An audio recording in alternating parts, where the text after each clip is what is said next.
தலைவரின் தலைமை உரை.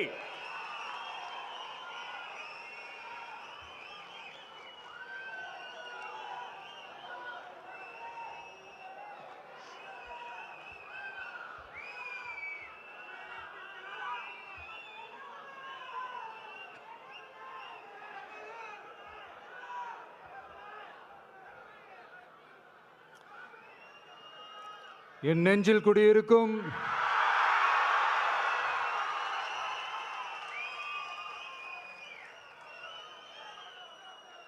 என்னுடைய தோழர்களுக்கும் தோழிகளுக்கும் தமிழக மக்களுக்கும் என்னுடைய வணக்கம்.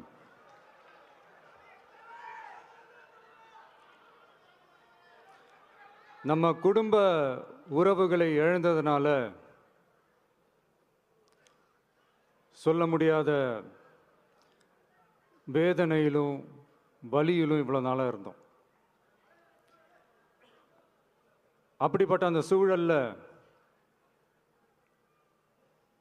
நம்ம சொந்தங்களின் மனம் பற்றி இருக்க வேண்டியது நம்மளுடைய கடமை.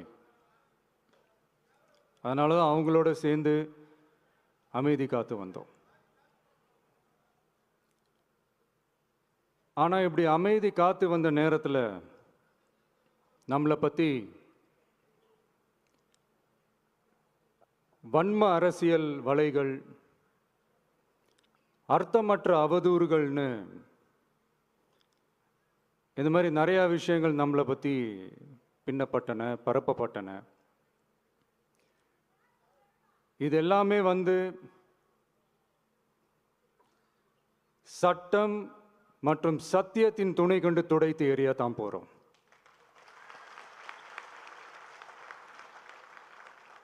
பட் அதுக்கு முன்னாடி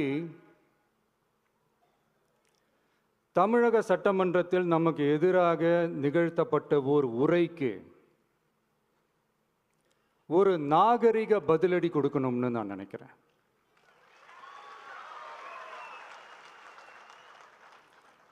அரசியல் செய்ய விருப்பமில்லை, அரசியல் செய்ய விருப்பமில்லைன்னு அடிக்கடி சொல்ற முதல்வர் நம்மளை குறிப்பிட்டு பல்வேறு அவதூறுகளை பதிவு செய்வதன் வாயிலாக பெருந்தன்மையை பேரளவில் மட்டுமே பேசும் முதல்வர் 15/10/2025 அன்னைக்கு தமிழக சட்டமன்றத்தில் நமக்கு எதிராக பேசிய பேச்சில் எவ்வளவு வன்மத்தை கக்கியுள்ளார் என்பதையும், எப்படிப்பட்ட ஒரு அரசியல் செய்ய முயல்கிறார் என்பதையும் தமிழக மக்கள் உணராமலா இருப்பாங்க.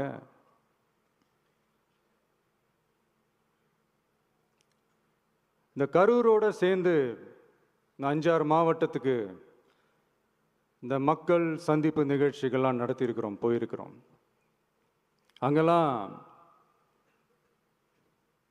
இந்த லாஸ்ட் மினிட் வரைக்கும் எங்களுக்கு அந்த இடம் கொடுப்பாங்களா மாட்டாங்களா, பெர்மிஷன் தருவாங்களா மாட்டாங்களா, இப்படியே இழுத்து அடிச்சுக்கிட்டு இருப்பாங்க தான். நாகப்பட்டினத்தில் சொன்னது மாதிரி தான் நாகப்பட்டினத்தில் சொன்னது மாதிரி தான். நாங்கள் ஒரு இடம் செலக்ட் பண்ணி கேட்போம், மக்கள் நல்லா ஸ்பேஷியஸாக நின்று பார்க்குற மாதிரி. பட் அவங்க அதையெல்லாம் ரிஜெக்ட் பண்ணிவிட்டு மக்கள் நெருக்கடியோடு நின்று பார்க்குற மாதிரி ஒரு இடத்த செலக்ட் பண்ணி எங்களுக்கு கொடுப்பாங்க. இது டிஃபால்ட்டாக எல்லா இடத்துலையும் இந்த ஒரு ஆர்கியூமெண்ட் நடந்துகிட்ருக்கோன்னு வைங்க. அது மட்டும் இல்லை, இந்தியாவிலேயே எந்த ஒரு அரசியல் கட்சி தலைவருக்கும் கொடுக்கப்படாத கண்டிஷன்ஸ். பஸ்ஸுக்குள்ளேயே இருந்து பார்க்கணும், மேலே கை காட்டக்கூடாது, இப்படிலாம் ஒரு அதீத கட்டுப்பாடுகளை கொடுத்த உடனே எங்கள் சைட்லேருந்து ஒரு அறிக்கையும் வெளியிட்டோம். அது மட்டும் இல்லை, தமிழக வெற்றி கழகம் சார்பாக அனைத்து கட்சிகளுக்கும் சமமாக ஒரு முறையான ஒரு பொது வழிகாட்டு முறைகள், SOPஸ்ன்னு சொல்லுவாங்க, அதையும் வழங்கணும்னு சொல்லி உயர்நீதிமன்றத்தையும் நாடி இருக்கணும். இதுவும் தமிழக மக்கள் உணராமலா இருப்பாங்க. இப்படி ஒரு அரசியல் காழ்ப்புடன், நேர்மை திறனற்று நம்மளை பற்றி குற்றம் சாட்டியுள்ள குறுகிய மனம் கொண்ட முதல்வர் அவர்களுக்கு ஒரு சில கேள்விகள். உச்சநீதிமன்றத்தில், அதாவது 13/10/2025 அன்னைக்கு உச்சநீதிமன்றத்தில் நடந்த அந்த விவாதங்களை வைத்தும் அந்தந்த உத்தரவுகளை வைத்தும் இந்த கேள்விகள். இப்படி பொய் மூட்டைகளாக நம்மளை பற்றி இந்த அவதூறுகளை அவிழ்த்து விட்ட முதல்வர் அவர்களுக்கும் திமுக அரசுக்கும் சார்பாக கோடிகளை கொட்டி அமர்த்தப்பட்ட அறிவார்ந்த வழக்கறிஞர்கள் அவங்க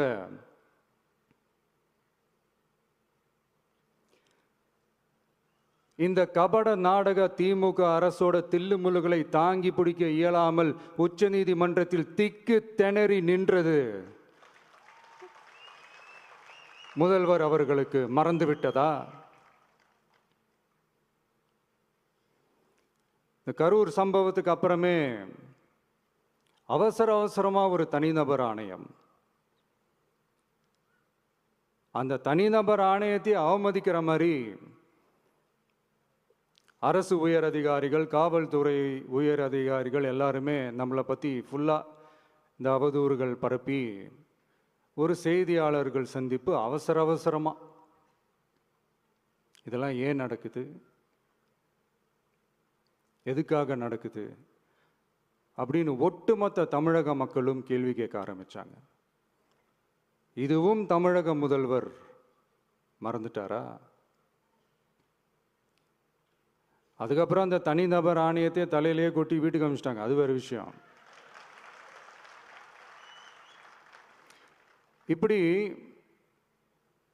இப்படிலாம் கேள்வி கேட்ட உடனே ஏதாவது பதில் சொல்லி ஆகணும்ல. அதனால சட்டமன்றத்தில் பேசும்போது உண்மை நிலையை தெளிவுபடுத்தத்தான் அப்படின்னு ஏதோ இந்த சட்ட ரீதியாகவும் சத்தியத்திற்காகவும் நடந்தது போல ஏதோ சாமர்த்தியமாக பேசுகிறதா நினச்சி பேசியிருக்காங்க. இப்படி ஒரு 50 வருஷமாக பொது வாழ்க்கையில் இருக்கிற ஒருத்தவங்க ஒரு முதல்வர் அவர்கள் சொன்னது எவ்வளவு பெரிய ஒரு வடிகட்டின பொய், சப்பை கட்டுன்னு நான் சொல்லலை, உச்ச நீதிமன்றம் சொல்லியிருக்கிறாங்க. அவங்க சொன்னதெல்லாம் கொஞ்சம் என்னன்னு கொஞ்சம் லைட்டாக பார்ப்போமா?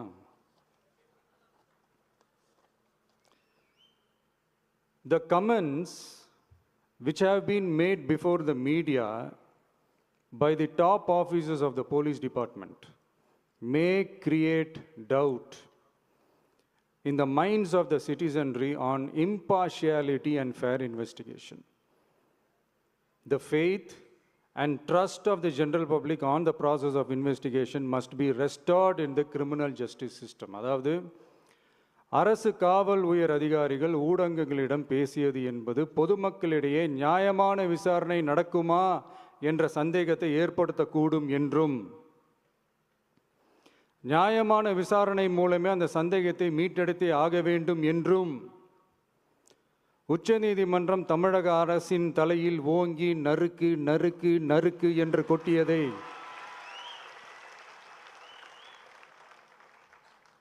முதல்வர் அவர்கள் மறந்துட்டாரா?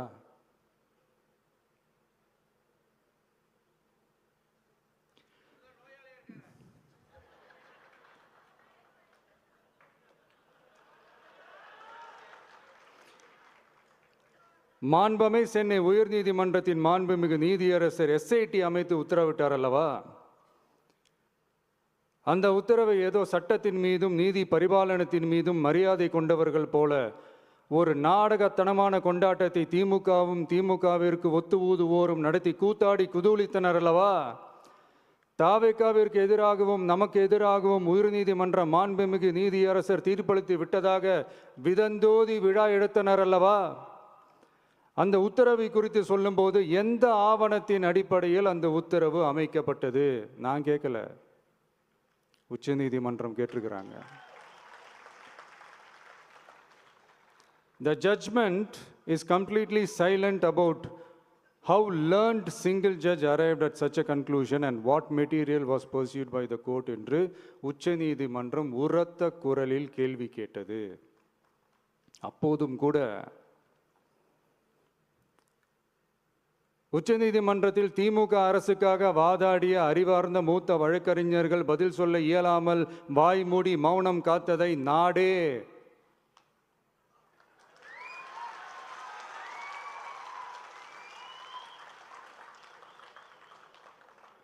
பார்த்ததல்லவா?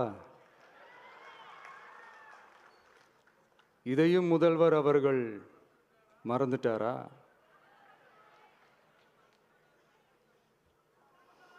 Such petition ought to be dealt with by the division bench, registering as public interest litigation in right earnest and not to be dealt with by a single bench. அதாவது பொது வழிகாட்டு முறைகளான எஸ்ஓபி அமைக்கப்பட்டு வெளியிட வேண்டும் என்ற கோரிக்கையுடன் வந்த ரிட் மனுவை நீதிபதிகள் டிவிஷன் பெஞ்ச் தான் கையாள வேண்டும், தனி நீதிபதி பெஞ்ச் கையாளக்கூடாது என்றும் உச்சநீதிமன்றம் சொன்னதல்லவா? அது மட்டுமா, கோரிக்கையே இல்லாமல் எஸ்ஐடி அமைக்கப்பட்டது எந்த வகையில் சரி என்றும் கேள்வி எழுப்பியது உச்சநீதிமன்றம். இது எல்லாமே அறியாமலோ இல்லை அறியாதது போலவோ உச்சபட்ச அதிகார மயக்கத்தில் இருந்து பேசினாரோ முதல்வர் அவர்கள்? மனிதாபிமானம், அரசியல் அறம், மாண்பு இதெல்லாம் எதுவுமே இல்லாம வெறும் பேச்சில் மட்டுமே பேசிக்கிட்டு அரசியல் ஆதாயம் தேடுற ஆட்டத்தை ஆடத் தொடங்கிவிட்டார் முதல்வர் அவர்கள்.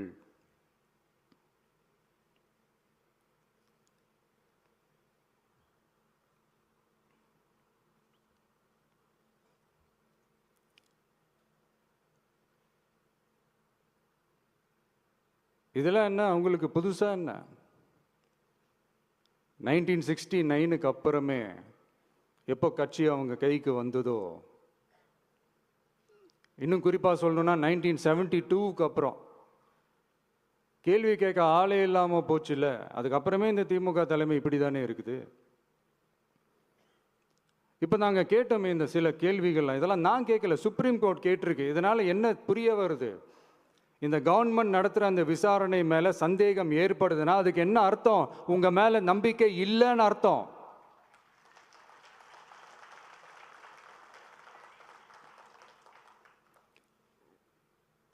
இதெல்லாம் ஏன் எதுக்காகன்னு முதல்வர் அவர்களுக்கு புரியுதா?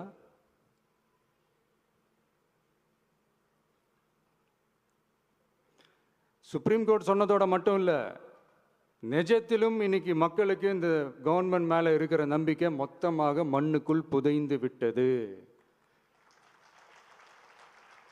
இதுவாவது முதல்வர் அவர்களுக்கு புரியுதா? புரியலனா 2026 தேர்தலில் இந்த திமுக தலைமைக்கு மக்கள் இன்னும் ஆழமா அழுத்தமா புரிய வைப்பாங்க. அப்ப கூட இவங்க என்ன பண்ணுவாங்க தெரியும்ல, 5 வருஷத்துக்கு ஒரு வாட்டி பழக்க தோஷத்தில் ஒரு அறிக்கை ஒன்று வெளியிடுவாங்களே, மக்கள் தீர்ப்புக்கு தலை வணங்குகிறோம் அப்படின்ட்டு அந்த அறிக்கையை வெளியிட்டு இப்போ அறிவாலயத்தில் போய் ஓடி ஒளிஞ்சுப்பாங்க. இப்பவே ரெடி பண்ணி வச்சுக்கோங்க அந்த அறிக்கையை. எப்படி? மக்கள் தீர்ப்புக்கு தலை வணங்குகிறோம்.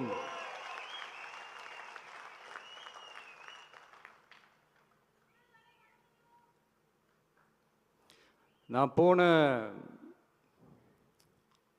பொதுக்குழுவில் சொன்னதை தான் இங்கே நான் திரும்பவும் சொல்கிறேன். இயற்கையும் இறைவனும் நம் தமிழக சொந்தங்களின் வடிவில் மாபெரும் மக்கள் சக்தியை நம்ம கூடவே நிற்கும் போது எம் மக்களுக்கான அரசியலை தடுப்பவர் எவர்? அதனால தோழர்களே, நமக்கு வந்திருக்கிற இந்த இடையூறு வெறும் டெம்பரவரி மட்டும்தான். எல்லாத்தையும் தகர்த்தெறிவோம், மக்களோட கை கோர்த்து நிற்போம், மக்களோட களத்தில் போய் நிற்போம். நம்ம பயணத்தில் தடம் மாறவே மாட்டோம். இப்பவும் சொல்றேன், 2026ல் 2 பேருக்கு நடுவில் தான் போட்டியே. ஒன்று, இன்னொன்று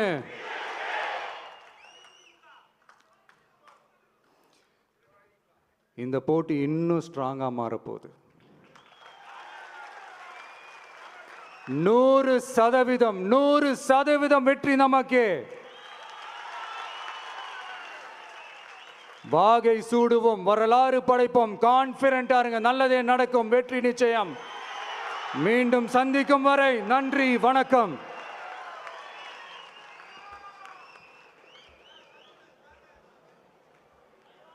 வெற்றி தலைவருக்கு ஒரு அரங்கம் நிறைந்த கரவொலியை பரிசாக தருவோம். 2026 வெல்வோம்.